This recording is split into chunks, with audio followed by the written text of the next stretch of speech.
I'm moving out. Why do I need to keep my utilities on?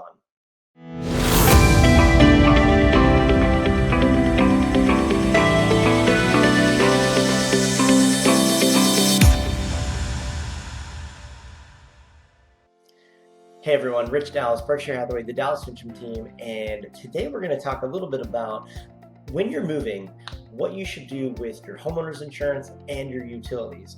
So let's dive right in. We're going to start with your utilities.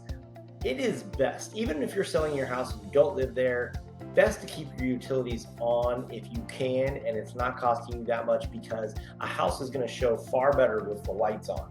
It's going to show far better if the AC's kicked up a little bit if it's the summertime, and so it's not 150 degrees in your house, or the flip side, it's not 40 degrees in your house when it's super cold outside.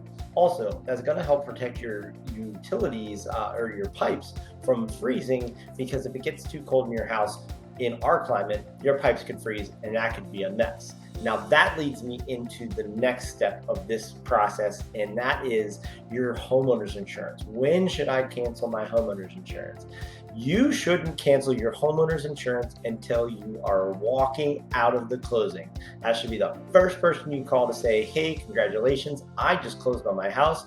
I need to cancel my homeowner's insurance. Now, why do you say it like that, Rich?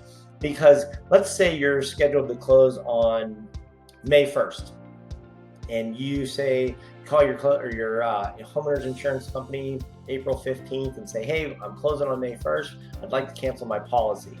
Let's say something happens and we have to push that closing to May 5th. And all of a sudden, now you have already told your agent to cancel your homeowner's insurance on May 1st. Now, you're not going to think, oh, I already told him to cancel the homeowner's insurance. You're not going to think to call him on May 1st and say, oh my gosh, we're not closing. Keep my policy on until the 5th, because that's our new closing date. You're going to forget. Then let's say something bad happens. A tree falls on your house. A car crashes into it. It, God forbid, burns down, or a pipe freezes. Anything like that happens in that little window where you canceled your homeowner's insurance and the actual closing date, you are no longer insured, and now that mess is on you.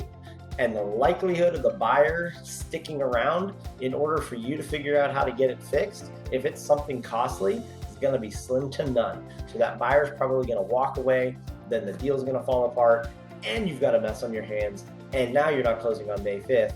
You got to put the house back on the market.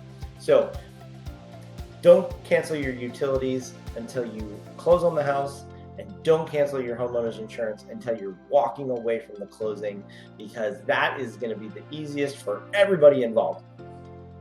I hope this was helpful. If you have something you want to see on another episode of Q&A Sunday, put it in the comments below. Call me, 412-965-6387. Reach out to somebody on the team. We'll get it in a future episode, or make sure you hit that subscribe button and follow us, and you'll have mountains of information if you go back and look at all of our YouTube videos on all these Q&A Sundays that we've been doing over the last couple of years. Happy Sunday, have a fantastic day, and I'll talk to you soon.